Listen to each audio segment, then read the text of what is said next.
नमो अरिहन्ताणं नमो सिद्धाणं नमो आयरीयाणं नमो वज्रायणं नमो लोये सर्वसाहुणम्।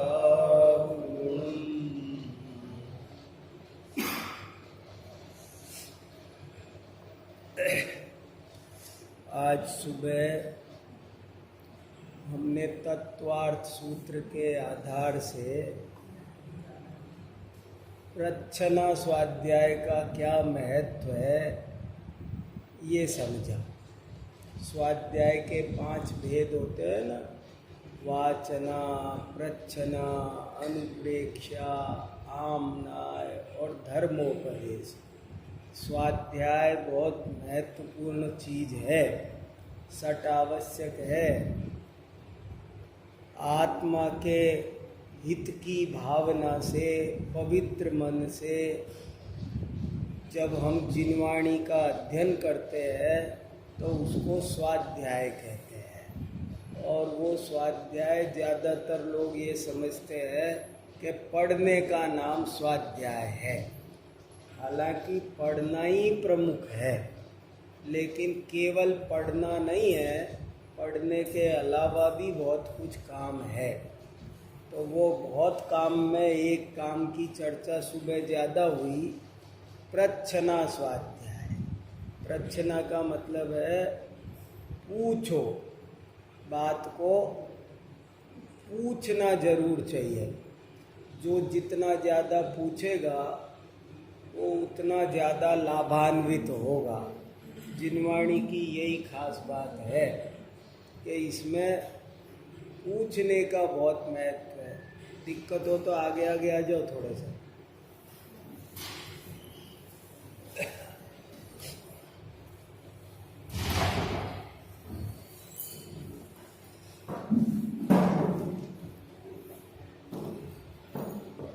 तो सुबह ये बात जोर दे के कही कि भाई पूछा करो, पूछने से फायदा होगा। अपन कब से स्वाध्याय में जुड़े हैं, लेकिन वैसा जुड़ाव स्वाध्याय से हो नहीं पा रहा है जैसा होना चाहिए। और उसका कारण ये है कि अपन पूछते नहीं हैं। एक तरफा काम चल रहा है, पंडित जी आ जाते हैं, सुना देते हैं, पौन घंटा 1 घंटा ख़त्म हो जाता है और अपन घर चले जाते हैं। जब आपके माथे पे जिम्मेदारी आएगी कि आपको पूछना है या आपसे पूछना है, तो अलर्ट होके सुनोगे। क्लास में पढ़ाना हो और पढ़ाने से पहले ये कह दो कि बच्चों देखो ध्यान से सुनना, आखिर में हम प्रश्न पूछेंगे आपसे। तो ऐसा कहते ही बहुत फर्क पड़ जाता है सबकी भावना में। एक ही लाइन से सारे बच्चों का ध्यान बदल जाता है। आपने कहा कि ध्यान से सुनना, बाद में हम आखिर में पूछेंगे, तो वो सब अलर्ट हो जाते हैं। तो ऐसे ही हमको धर्म के प्रति अलर्ट होना जरूरी है। हम अलर्ट नहीं हो पा रहे हैं, और अलर्ट होने के लिए एक जरूरी काम मेरी समझ में ये आ रहा है कि हमको पूछना बहुत चाहिए, और हमसे भी बहुत पूछना चाहिए। समझ में आए? 2 तरह का पूछना कह रहा हूँ। एक तो आपको पूछना चाहिए हमसे, और दूसरा हमको भी आपसे पूछना चाहिए। तब बढ़िया स्वाध्याय होता है, तब ज़्यादा अलर्ट होते हैं, तब ज़्यादा मन लगता है। तो प्रच्छना स्वाध्याय का शास्त्रों में बहुत महत्व बताया है। तत्वार्थ सूत्र की टीकाओं में प्रच्छना स्वाध्याय का बहुत महत्व कहा है, तो अपने को उसे समझना चाहिए। तो एक बात तो यही कि खूब पूछो, जो भी मन में शंका समाधान हो वो पूछना चाहिए। और ये बात समझाते समझाते सुबह मैंने बहुत सारे ऐसे प्रसंग भी सुनाए थे कि मैंने कब किससे क्या प्रश्न पूछा, उसने क्या उत्तर दिया, कहाँ कहाँ पूछने से क्या क्या फायदे हुए, इसके मैंने कुछ संस्मरण भी सुनाए थे। अभी एक और इम्पोर्टेंट संस्मरण आपको सुनाता हूँ कि पूछने से क्या फायदा होता है। मैं 10 लक्षण में इस बार जब अमेरिका गया तो मेरे से एक व्यक्ति ने पूछा कि आप ये जो हमको मोक्ष में जाने की बात बता रहे हो, सो देखो आपको सही सही बात बताए, हमको मोक्ष जाने में कोई इंटरेस्ट नहीं है। आप इतने 14,000 किलोमीटर से चल के आए हो, सुबह शाम गला थका रहे हो, बोल रहे हो, क्या कह रहे हो आप हमसे कि भाई मोक्ष में जाना है, मोक्ष चलने की शिक्षा दे रहे हो आप हमको। लेकिन बोले हम सही बात बताएं, हमको मोक्ष जाने में कोई इंटरेस्ट नहीं है। देखो प्रश्न सुनो, आप मेरी सारी मेहनत पे एक ही झटके में पानी फेर दिया।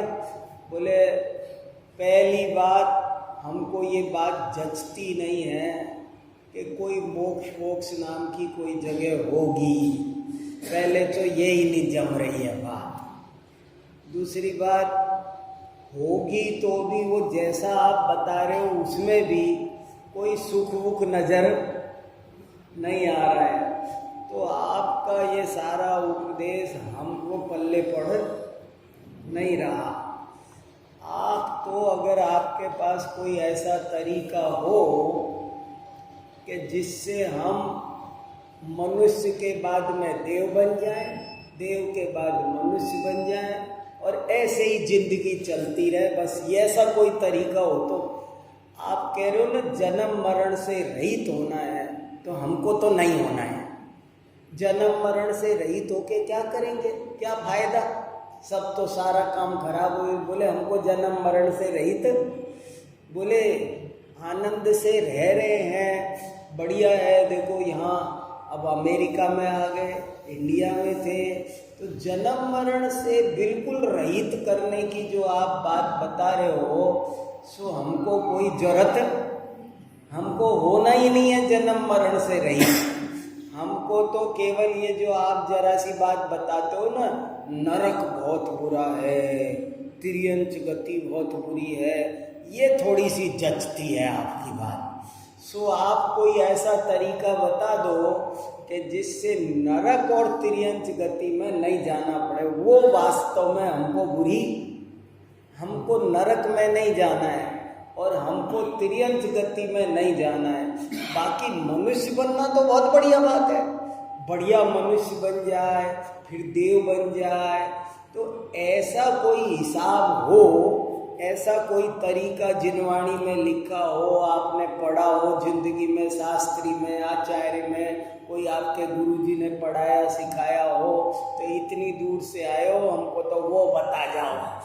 जन्म मरण से रहित होने की बात आप हमको मत सुनाओ, हमारे ऊपर ऊपर से जा रही है, आप तो परोस रहे हो, आप पानी पिला रहे हो, हम तो फैला रहे हैं। हमको पीना ही नहीं है, हमको प्यास ही नहीं लग रही है, हमको वो नहीं चाहिए। तो ऐसा कोई उपाय हो तो बताओ। देखो क्या प्रश्न पूछा। सबसे पहले तो मैंने प्रश्न पूछने वाले को धन्यवाद दिया। क्यों धन्यवाद दिया? मैंने कहा कि तुमने अपने मन की बात कह दी बिना सर में झिझके। ये बात बहुतों के मन में है, बहुत लोग ऐसे हैं जो मोक्ष जाना नहीं चाहते हैं, जन्म मरण से रहित होना नहीं चाहते हैं, उनको यही मज़ा आ रहा है, पर कहते नहीं हैं। कहते हैं मोक्ष जाना है। तुमने कम से कम अपने मन की बात साफ साफ बिना डरे कह तो दी ना, कम से कम आदमी में इतनी स्पष्टवादिता तो है ना। आपको ये दर्द तो हुआ ना कि मैं इतनी दूर से चल के आया हूँ, दिन में 2-3 बार सुना रहा हूँ, तो मेरा गला फालतू ही तो नहीं थक रहा है, मेरा पानी फालतू फैल रहा है। तो तुम और तो सोच रहे फैल रहा है तो फैलने दो, इनका पानी है। तुमने कम से कम कह तो दिया ना कि आपका पानी फालतू फैल रहा है। आप तो हमको ऐसा कोई उपाय बताओ कि जिससे हम देव बन जाए, फिर मनुष्य बन जाए, बढ़िया हमारी लौकिक जिंदगी बढ़िया हो जाए, इसका कोई उपाय हो तो बताओ। तो पहले तो धन्यवाद दिया, दोबारा मैंने इस प्रश्न का क्या उत्तर दिया वो आप सुनो शांति से। मैंने उनसे कहा इसका भी तरीका बताया है जिनवाणी में, इसका भी जिनवाणी में तरीका बताया है, उपाय है, हमारे गुरुजी ने भी हमको पढ़ाया है। हम तो सोच रहे थे कि दुकान पे पहले बढ़िया माल दिखाना चाहिए, कोई ना ले तब बताते हैं हल्का। अब तुम हल्का पूछ रहे हो तो बता देते, समझ में आया उत्तर कि भाई मेरी दुकान पे कोई आएगा कि शर्ट चाहिए तो मैं तो बढ़िया से बढ़िया शर्ट दिखाऊंगा, और तुम कहो कि नहीं मेरे बस की नहीं है, मेरे को तो हल्की दिखाओ। मैं पहले हल्की क्यों दिखाऊंगा, मुझे मेरी दुकान की रेपुटेशन खराब थोड़ी करनी है। मैं तो आपको बढ़िया माल परोस रहा था, हलवा पूड़ी। अब तुम कह रहे हो कि हलवा पूड़ी मैं नहीं खा सकता, मेरा पेट खराब है, खिचड़ी है तो परोस दो। तो मेरे पास है, खिचड़ी भी बनाई है, वो भी परोस दूंगा। तो पहली बात तो मैं जो तुमको उपदेश दे रहा था वो बढ़िया उपदेश था, पर तुम्हारी तैयारी उसकी नहीं है। तो तुम सुनो तुम्हारी तैयारी लायक, वो भी जिनवाणी में तरीका बताया है। और मैंने कहा वो तरीका ये है कि तुम सम्यक दर्शन करो। मैंने कहा एक जिनवाणी में बहुत जादुई उपाय बताया है, एक रामबाण उपाय बताया है, और ये कहा है कि तुम कैसे भी करके एक दफे सम्यक दर्शन कर लो। अगर तुम सम्यक दर्शन कर लोगे तो ये स्टाम्प पेपर पे गारंटी है कि तुम नरक में नहीं जाओगे, तुम तिर्यंच में नहीं जाओगे, गारंटी है, ऐसे ही नहीं है, तुमको पक्की गारंटी मिलेगी। और देवगति में भी ये जो हल्के वाले देव है ना, 4 प्रकार के देवों में 3 प्रकार के देव हल्के वाले हैं, तो वहाँ तुम हल्के वाले देव भी नहीं बनोगे, तुम बढ़िया वाले देव बनोगे, वैमानिक देव ही बनोगे। और मनुष्य भी बनोगे ना तो गारंटी लिख रहे हैं कि तुम नपुंसक नहीं बनोगे, स्त्री पर्याय भी नहीं मिलेगी, तुम दरिद्र भी नहीं होगे, तुम विकलांग भी नहीं होगे, तुम अल्पायु भी नहीं होगे, ऐसी गारंटी लिखी है। तो तुमको बार बार मनुष्य और देव बनना है ना, और वो भी बढ़िया वाला, तुमको तो बढ़िया अच्छा एंजॉय करना है जिंदगी। तो जिंदगी एंजॉय करने के लिए सम्यक दर्शन करो।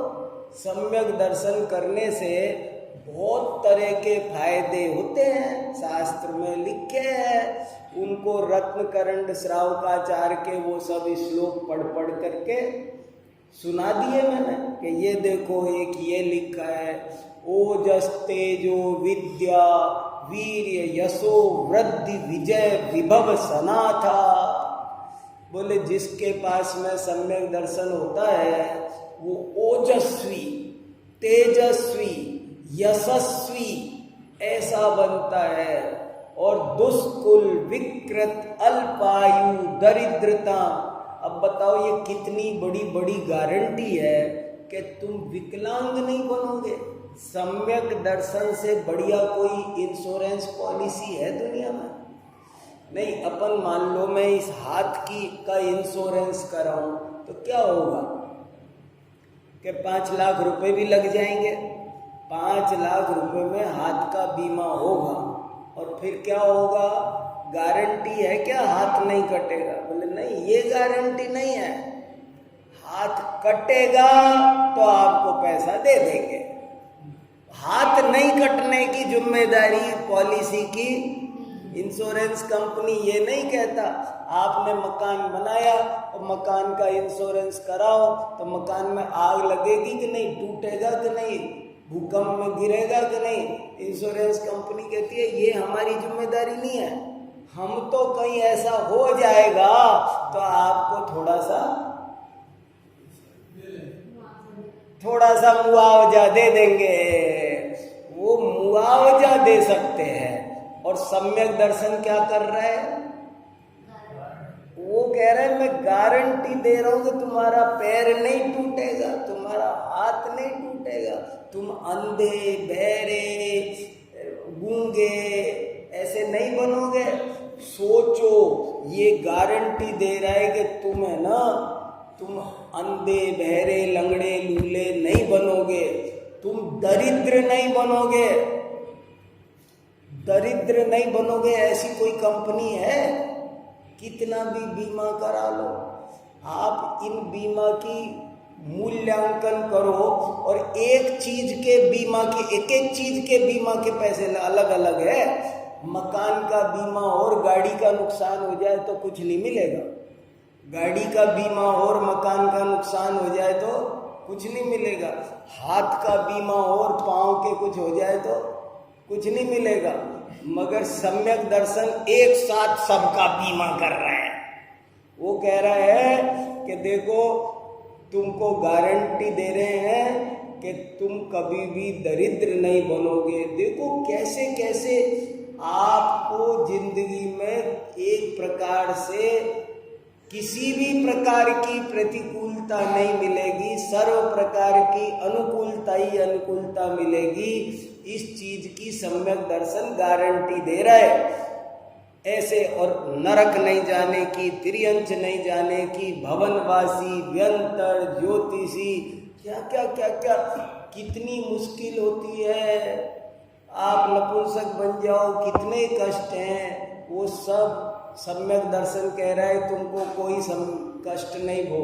और बल्कि तुम है ना ऐसे ऐसे बनोगे कि बड़े बड़े देवेंद्र चक्र महिमान ममेयमानम राजेंद्र चक्र मवनीन्द्र शिरोर्चनी, बड़े बड़े राजा तुम्हारे चरणों में झुकेंगे तो तुम ऐसे बन जाओगे।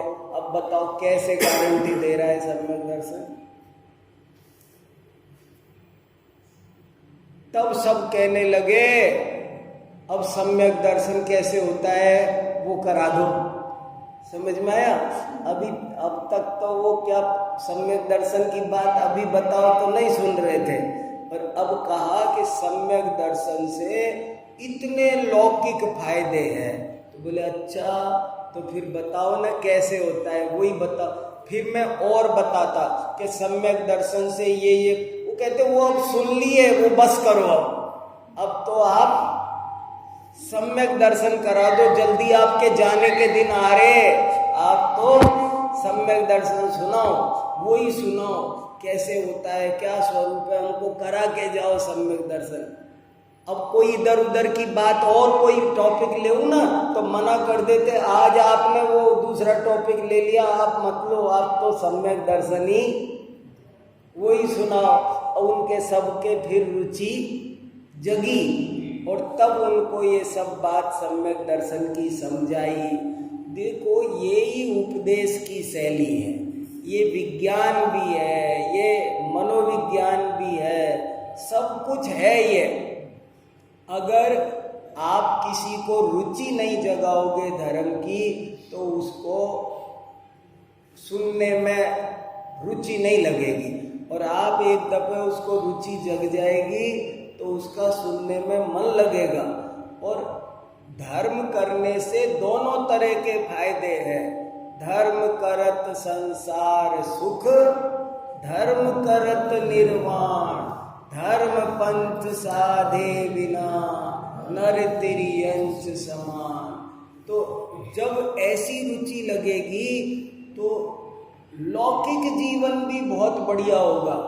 धर्मात्माओं का लौकिक जीवन खराब नहीं होता है, धर्मात्माओं का लौकिक जीवन भी बहुत बढ़िया होता है, क्योंकि वो उसी हिसाब से रहते हैं। और अगर सम्यक दर्शन, वो भी परमार्थ सम्यक दर्शन, भूतार्थ सम्यक दर्शन प्राप्त हो जाए तो कहना ही क्या।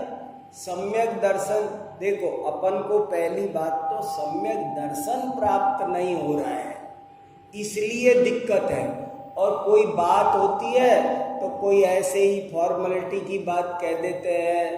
कोई तो ऐसे कहते हैं कि तुम बस जैन कुल में आ गए तो यही सम्यक दर्शन है,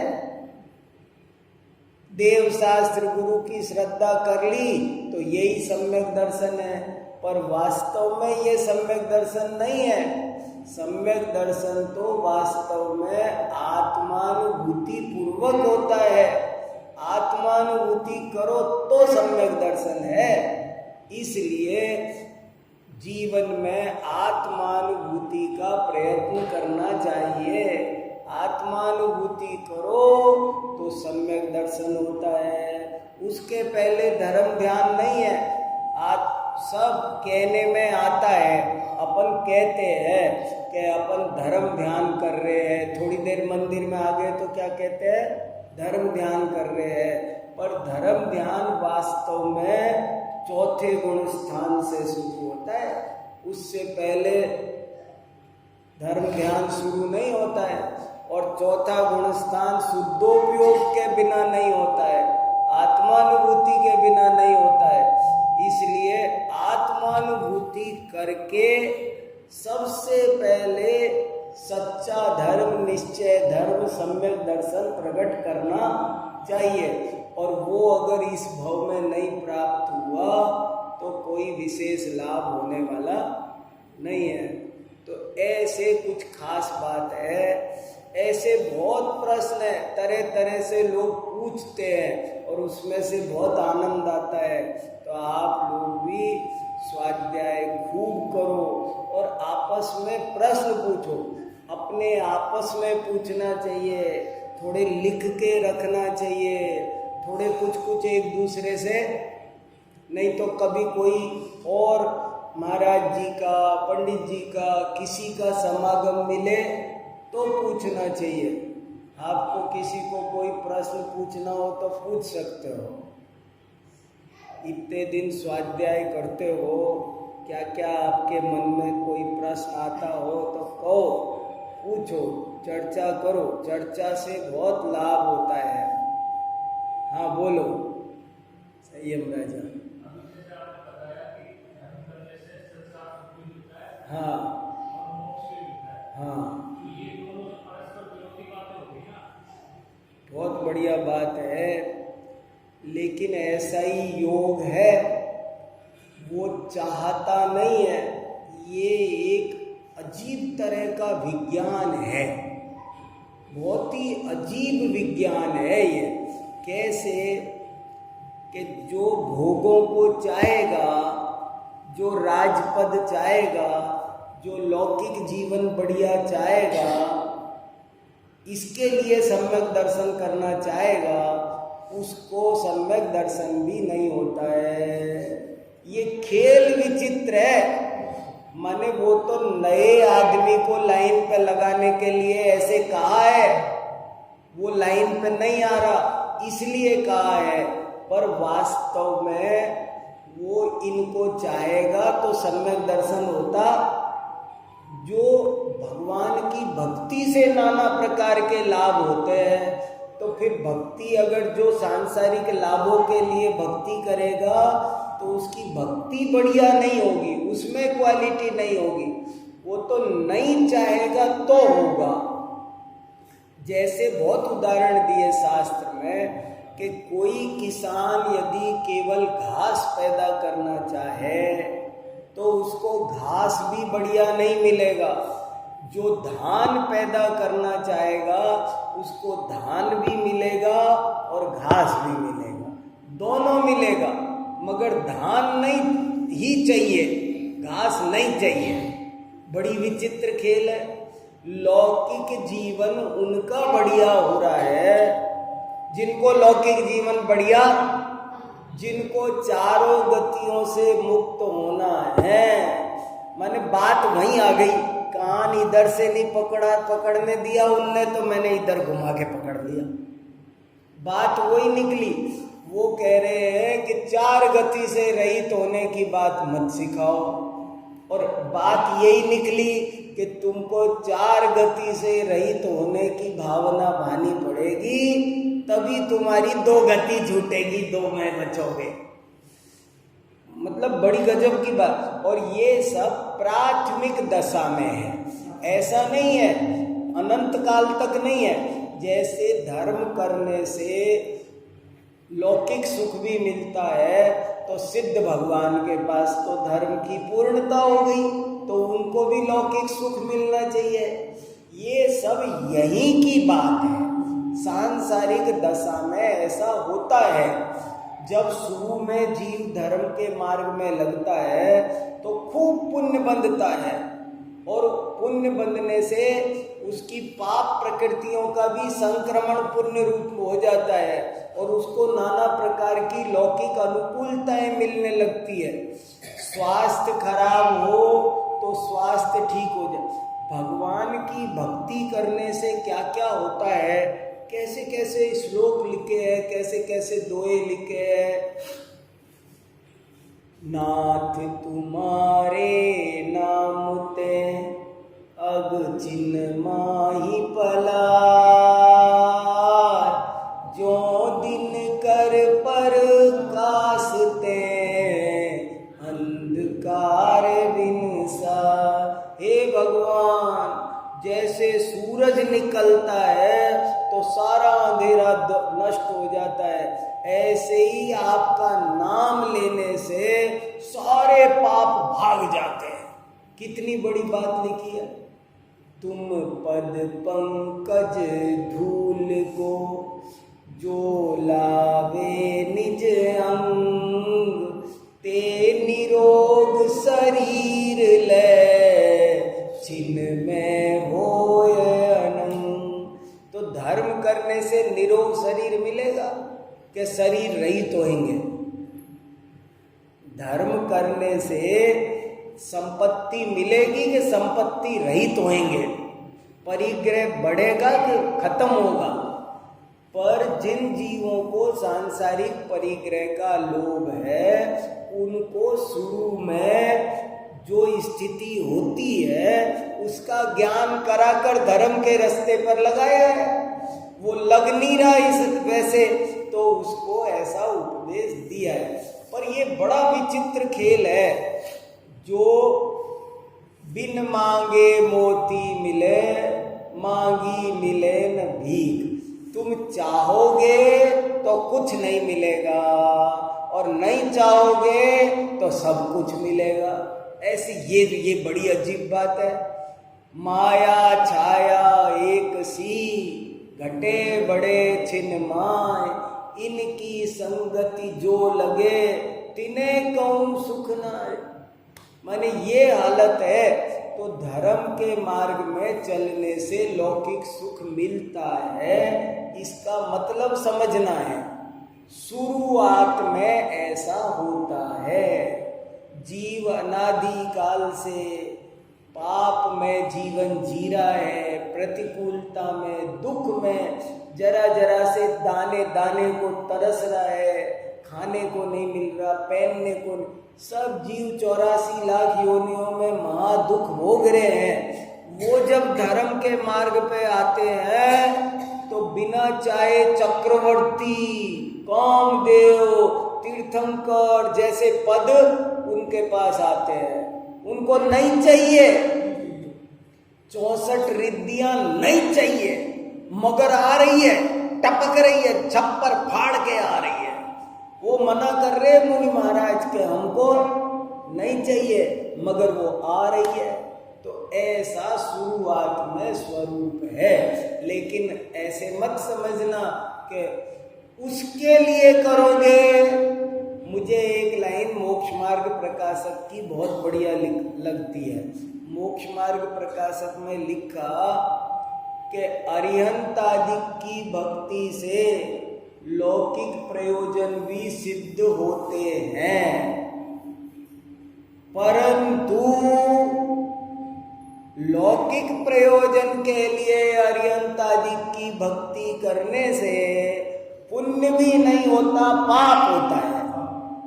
जैसे धर्म में आए तो व्यापार भी बढ़िया चलेगा। अच्छा, तो अब तुम व्यापार के लिए धर्म करने आ रहे हो तो धर्म भी बढ़िया नहीं कर रहे। समझना, ये बड़ा अजीब खेल है। खेल समझ पा रहे, ये बात थोड़ी सी अटपटी है। अगर देखो, घर में अपन सब लोग हैं, आपस में एक दूसरे के सारे काम करते हैं ना, सब छोटे मोटे। मान लो कोई एक दूसरे की झूठी थाली उठा रहा है और कोई कहे तू छोटा है, तेरे को तो उठानी ही पड़ेगी मेरी थाली, अब उठवा लो उससे, अब नहीं उठेगी। आप प्यार से सब काम करते रहो तो होते रहेंगे, और जरा सा भी उसमें कानून कायदा दिखाया तो सारा मामला फट जाए, फटे दूध जैसा हो जाए, रिश्ते फट जाते हैं।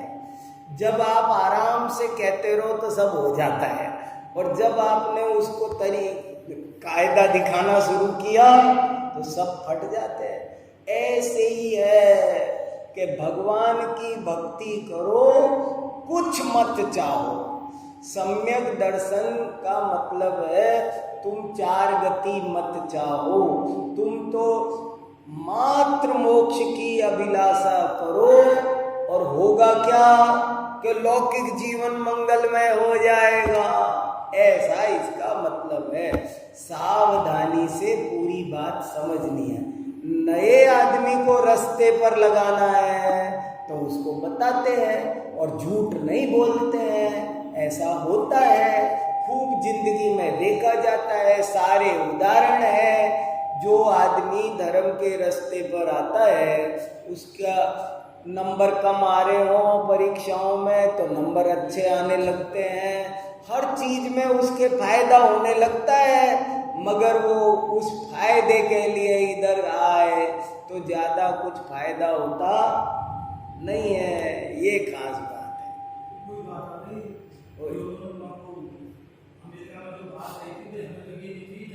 हाँ हाँ, मैंने बताया ना, बात वही रही। वो ऐसे कान नहीं पकड़ने दे रहे थे तो मैंने ऐसे घुमा करके फिर पकड़ लिया, वही आ गए। बात वहीं आ गई ना कि तुम सम्यक दर्शन करो तो अच्छा। तो कैसे करे सम्यक दर्शन? कि सम्यक दर्शन का मतलब है कि तुम पूर्ण वीतरागता की इच्छा करो, राग मत चाहो। संसार की इच्छा मिथ्या दर्शन है और मोक्ष की इच्छा ही सम्यक दर्शन है। तो तुमने तो संसार की इच्छा कर रखी है कि बढ़िया मनुष्य जन्म बढ़िया मिलता रहे, देवगति बढ़िया मिलती रहे, तो तुमने तो संसार चाहा, तुमको सम्यक दर्शन कहाँ मिलेगा? तब उनकी समझ में आ सकती है। ऐसे लोगों को जिनवाणी ने भी समझाया है। बहुत जीवों को धर्म का लोक दिखा करके लगाया है रास्ते पर वो सब बच्चों, जैसे बच्चा बहुत शैतानी कर रहा हो घर में तो कहते बार बार कह रहा है मेरे को लड्डू दे दो, मेरे को लड्डू दे दो, काम नहीं कर रहा, डिस्टर्ब कर रहा है। तो उससे कहते देख बार बार बोलेगा तो नहीं मिलेगा, सुन ले, नहीं बोलेगा तो मिल जाएगा, चुपचाप बैठ जा, ऐसे बैठ जा भगवान की तरह, मिल जाएगा। ऐसे बैठ जा, मांगना नहीं, ऐसे बैठ, मिल जाएगा। चुप मांग मत, परेशान कर रखा है तूने, मांग रहा है ना इसीलिए नहीं दे रही हूं मैं तेरे को। तो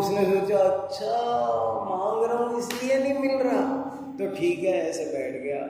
अब ऐसे बैठ के भी वो बैठा रहे तो थोड़ी देर, मम्मी देखो अब तो मैं बैठा हूं ना ऐसे देख तू मांगा, मांग मत, ऐसे बैठ जा। ऐसे ही है, बोले तुम तो कुछ मत चाहो, नहीं चाहोगे तो सब मिलेगा। ऐसे पद्मनंदी पंचविंशतिका में गाथा है, वहां साफ साफ लिखा है कि जो कुछ नहीं चाहता है उसको सब कुछ मिलता है। जो 3 लोक में परमाणु को भी अपना नहीं मानता है, ऐसा आत्मानुशासन में लिखा है, परमाणु को भी अपना नहीं मानता है, 3 लोक का स्वामी बन जाता है। कैसे बन जाता है? देखो कमाल की, ये अजीब विद्या है ये, और इसलिए इसके लिए तत्व ज्ञान की बहुत जरूरत है। और बताओ, आप लोग सब स्वाध्याय वगैरह करते हो कि नहीं? बिना स्वाध्याय के एक भी दिन नहीं रहना चाहिए। और सबके पास में अपनी अपनी एक पर्सनल डायरी होनी चाहिए। मेरा कहना मानो तो सब लोग एक डायरी बनाओ, अपनी पर्सनल धर्म की डायरी। और उस धर्म की डायरी, 10 किताब घर में है पर एक डायरी छोटी सी बनानी चाहिए अपनी। और उस डायरी में जो कुछ आज अच्छी बात समझी, सुनी, पढ़ी, उसको लिखो। रोज 2 लाइन लिखो, चाहे 2 ही लाइन लिखो, पर उसमें जरूर से जरूर 2 लाइन लिखो कि आज मैंने ये अच्छी बात सुनी, समझी। ऐसे करते करते भंडार भर जाएगा। और जब 6 महीने साल भर बाद अपनी डायरी देखोगे ना, कोई चीज एक बार सुनी हुई दोबारा रिवीजन होती है ना, तो वो 1 और 1 2 नहीं होती है, वो 1 और 1 11 होती है। 10 गुना फायदा होता है। जैसे आपने आज कोई बात सुनी प्रवचन में, अब सुन ली और निकल गए, अब कहीं डायरी में नोट कर ली, 6 महीने बाद में पलट के देखा तो वो बहुत पुख्ता हो जाएगी, मजबूत हो जाएगी। इसलिए एक डायरी बनानी चाहिए, रोज उस पर 2-2, 4-4 अच्छे वाक्य लिखना चाहिए। पीछे कहीं एक जगह प्रश्न लिखने चाहिए कि ये प्रश्न नहीं समझ में आया, ये प्रश्न नहीं, आपस में साधर्मियों से चर्चा करनी चाहिए। उससे एक दूसरे को संभालने का, देखो अपन सब पंचम काल में पैदा हुए हैं, अगर सब एक दूसरे को संभालेंगे ना जब तो बेड़ा पार हो जाएगा। और अगर एक दूसरे को नहीं संभाला ना तो पड़े रह जाएंगे। कमजोर है, अपना मन कमजोर है, एक दूसरे के सहारे से काम चल जाता है। आज क्या पता कोई क्या सोच रहा है, कोई क्या कर रहा है, तो ऐसे स्वाध्याय एक दूसरे के साथ बांटना भी चाहिए। मैंने ये समझा, ये सही है क्या, ऐसे करके कुछ करो जरूर। और बताओ, किसी को कुछ कहना? और सब देखो, थोड़े थोड़े सब चीज़ों में आगे आओ।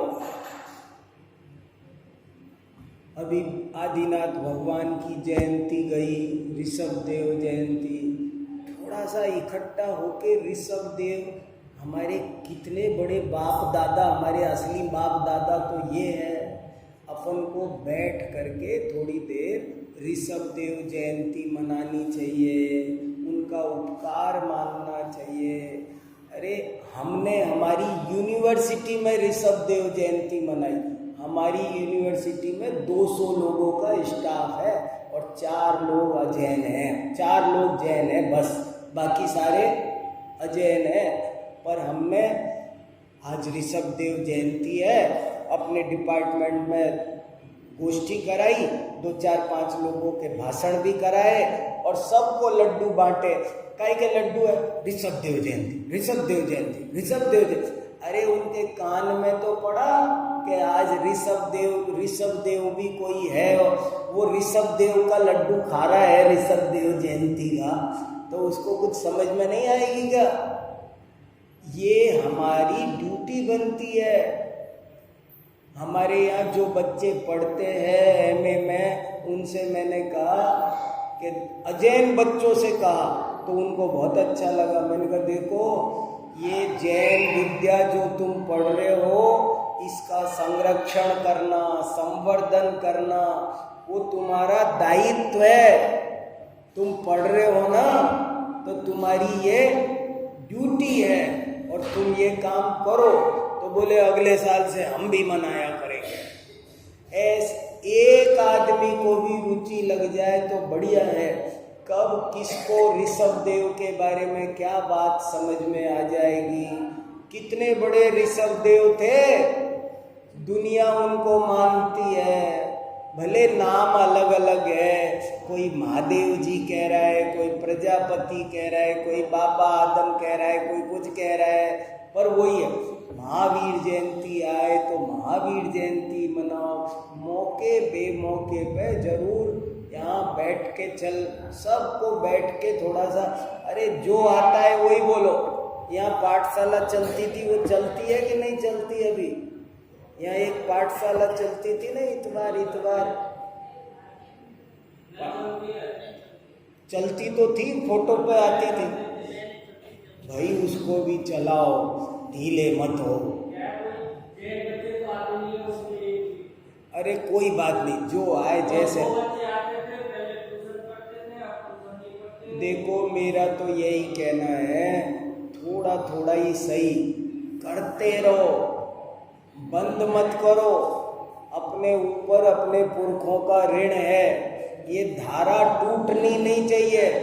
धारा टूट जाएगी तो बढ़िया ना हो घटिया हो, ज्यादा ना हो थोड़ा हो, पर होना जरूर से जरूर चाहिए। और ऐसे भी नहीं मत बोलो कोई नहीं आता, कोई साथ नहीं देता, कोई नहीं करता, ऐसे मत बोलो।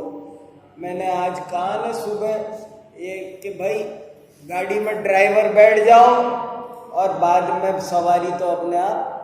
दो आदमी भी ठान लेंगे ना कि हमको काम करना है।